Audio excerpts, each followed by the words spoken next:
Sisters and brothers, it's now my great honor to introduce IBEW's strongest champion and family member, the leader we know the IBEW can rely on every day. A man we will be re-electing November, and we'll do everything we can to make sure of it.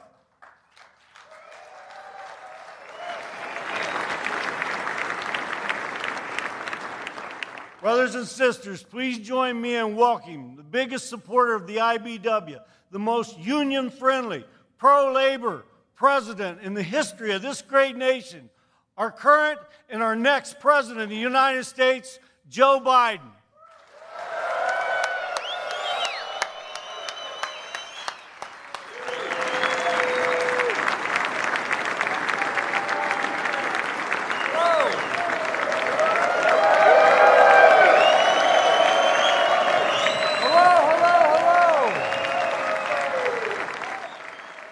Good to be home.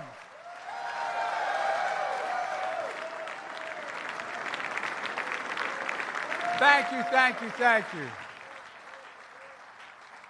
As my mother would say, God love you.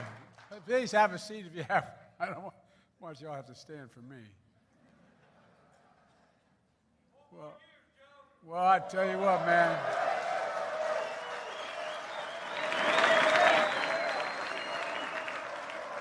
The reason I got the first 4 years is the IBEW, and that's no malarkey. You guys stood up first. Kenny, thanks for that introduction. I tell you what, I caught the tail end of his little film there. Pretty impressive. He's now a movie star. Look, most of all, I want to thank Kenny and all of you for your partnership and your friendship. Union workers, IBEW, I'm president, and that's no malarkey because of you. That's no joke. I wouldn't be standing here if you not stepped up when you did in 2020.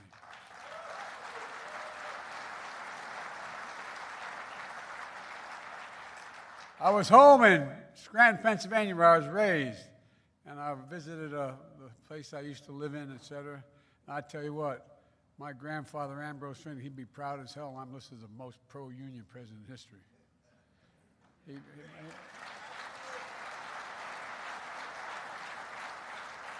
I had an uncle named Ed Finnegan. He said, Joey, you are our union from belt buckle to shoe sole. Well, I tell you what, it's because you built the country. You're proof of what I've always known. And I mean this sincerely. I've been saying it for a long time, but it's finally getting through, not to you, but to everybody. Wall Street didn't build America. The middle class built America. And unions built the middle class. And that's no, you built the middle class. There would be no middle class without you. Folks, you've been hosting this conference for a long time, but it's fair to say, in the last 4 years, there's been more excitement and energy than ever in all the work you're doing. I know because I see you all across America as I go across the country. Thanks to the bipartisan infrastructure law, 51,000 new infrastructure projects have been announced so far, and we're just beginning. Roads, bridges, ports, airports, clean water systems, affordable high-speed internet, all across America, installed by IBEW workers.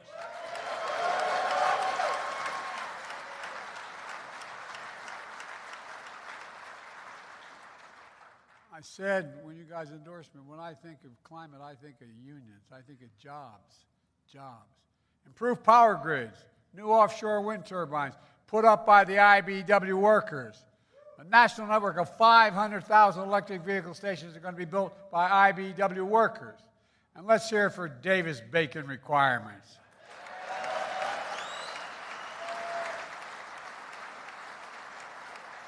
They guarantee these projects will pay a prevailing wage.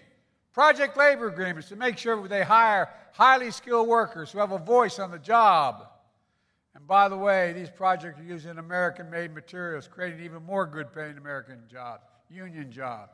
You know, since the 1930s, and I have to admit to you, in my early days in the Senate, I didn't realize this law said it. The law that established the rights of union to organize back in the 30s, well, that law said a little piece that no one paid much attention to.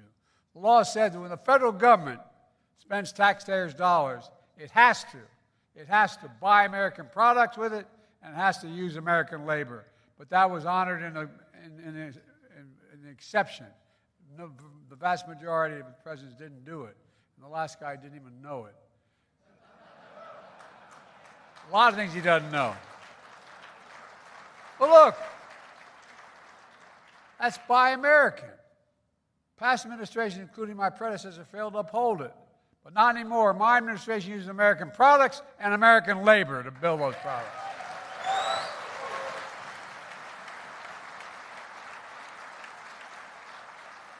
And by the way, for all you skilled trade representatives out there, it's totally within all the rules and regulations. And there's no violation. We're not violating anything, man, except we're showing the world what we can do. At the same time, we're making the most significant climate investments ever. When I think of climate, I think of jobs, union jobs, good-paying jobs, many that don't require a college degree. And that's what we're seeing. We've attracted $700 billion in private investments in advanced manufacturing, clean energy, and more here in America, creating tens of thousands of good-paying IBEW jobs. The bottom line is, this is not exaggeration, the next decade and beyond, you'll be coming to this conference seeing how critical the IBEW is and how transformative the project you're going to be making for the country. And I mean transformative. Take nuclear power, the biggest source of clean energy. It employs over 60,000 workers, including many of you. The key to meeting the goal of 100% clean power grid by 2035 depends a lot on it. That's why we're keeping existing plants open, restarting shuttered plants, and building America's first new nuclear plants in decades.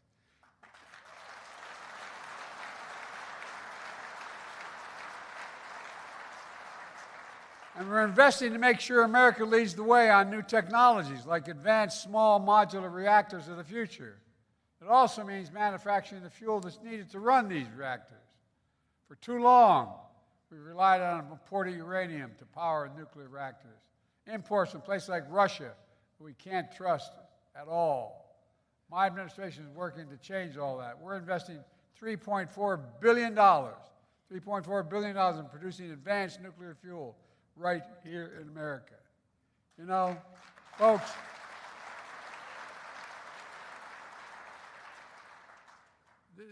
I know we're going to look back on this 20 years from now and talk about what a revolutionary period this was for the country. We're going to make a real gigantic difference. Today, I can announce that the IBEW plant in Southern Ohio has already produced the first 200 pounds of that powerful enriched uranium. The first ever made in America.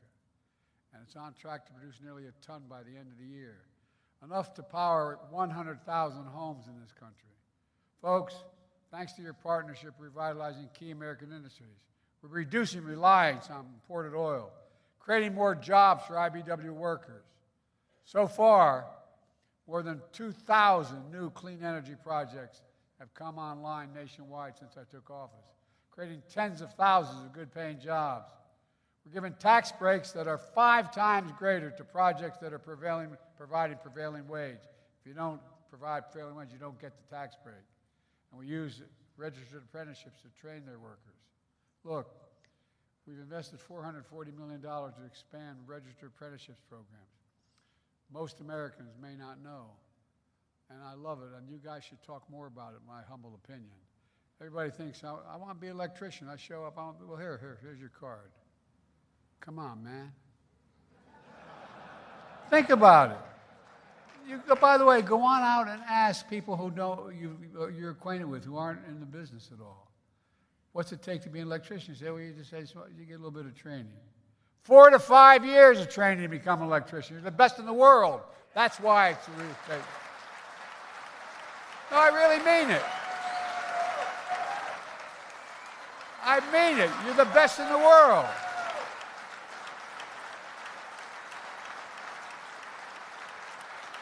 It's like having to go to college, for God's sake. I'm serious.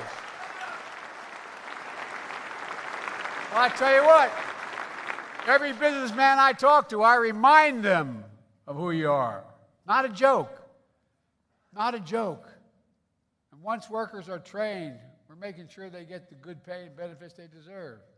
Through my American Rescue Plan, I also enacted the Butch-Lewis Act, the most pro-labor union worker law retirees with 50 years.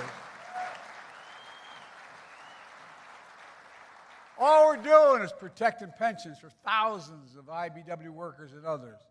The idea they made it as hard for to get it done just blows my mind. But we made it happen. While my predecessor never lifted a finger to do any help. Matter of fact, he lifted a finger, he put a thumb on it.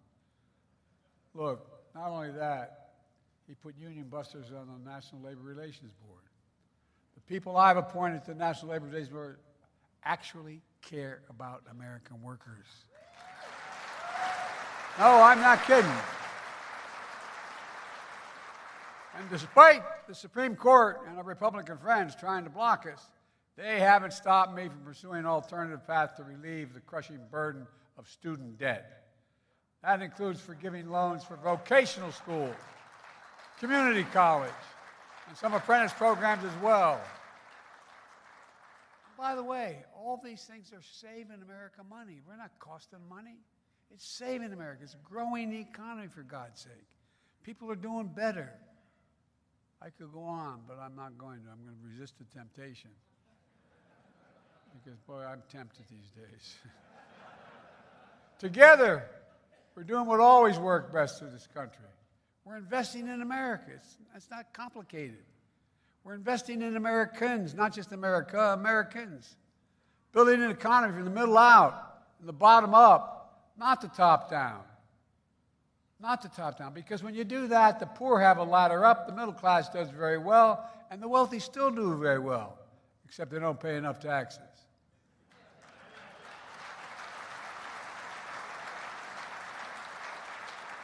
By the way, just parenthetically, you know how much we have 1,000 billionaires in America. You know what the average federal tax rate is for them? Billionaire, billion, not million, billion. 8.3% federal tax. No, I'm serious. Isn't it bizarre? Anybody willing to trade their tax rate for yours? Raise your hand. Look, and folks, our plan is working. So far, we've created 15 million new jobs. Unemployment hasn't been this low for this long in 50 years. And that includes record low unemployment for Black and Hispanic workers as well. Wages are rising. Manufacturing is booming. You've created close to 800,000 new manufacturing jobs since I became president.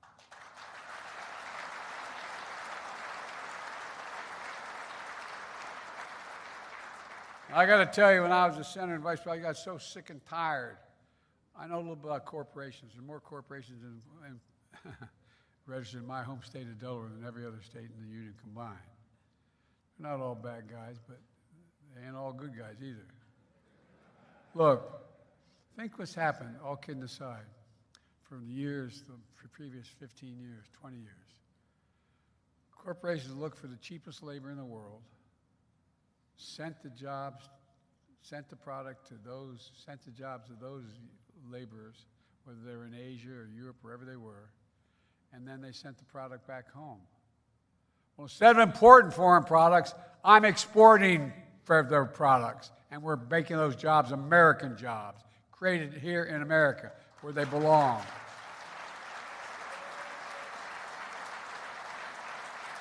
It's not that complicated. I really mean it. 550,000 jobs brought home. Home, home, home.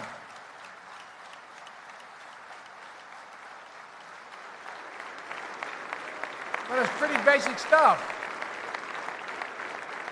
I won't get off course here talking about the chips, but all those computer chips we invented, we made about the tip of the finger size of it. But guess what?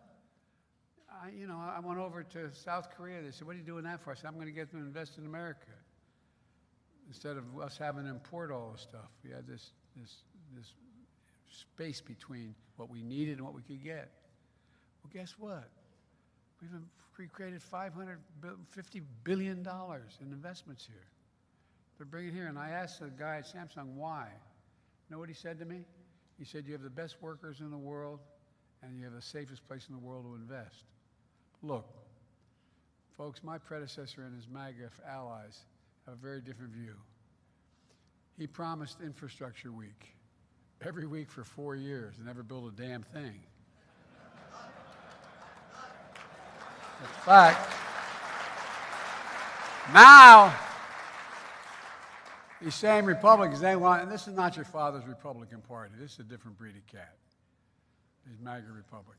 Now they want to repeal the climate law that would gut all those new jobs and industries we're creating here in America. My predecessor rolled back protection for American workers. He opposed increases in federal minimum wage, and he was proud, very proud of his $2 trillion tax cut when he was president that overwhelmingly benefited the wealthy and created the biggest corporations and exploded the federal debt. I cut the federal deficit. They expired. Look, let me close with this. There are two different ways of looking at our economy. Some folks learned very different lessons growing up than you and I did. I learned the best way to get, they learned, and my opponent learned, the best way to get rich is inherited. I can't argue much with that, but yeah. They learned that paying taxes is for working people, not the super wealthy. They learned that telling people you're fired is something to be laughed about. Not where I come from, not where I was raised. I guess that's how they look at the world from Park Avenue to Mar-a-Lago. But I grew up in Scranton, Pennsylvania, and Claymont, Delaware. Working class and middle class towns, what many of you did as well. Nobody handed you anything. You paid your taxes. And being told you were fired wasn't entertainment, it was a devastating nightmare to a family. Folks, where we come from, it matters. That's why when I look at the economy, I don't see through the eyes of Mar-a-Lago. I literally see through the eyes of Scranton, where I grew up on my grandpa's kitchen table. I see through the eyes of working people like you and the basic values that you represent. Honesty, decency, hard work, faith. It matters. Fairness matters. And you believe like I do, everyone in America deserves just an even shot. No guarantee, just a shot, but guaranteed to have a shot. In America, we leave nobody behind where we come from. Folks, that's the America you all are building. That's the America you're recreating. And let me ask you, are you going to keep doing it?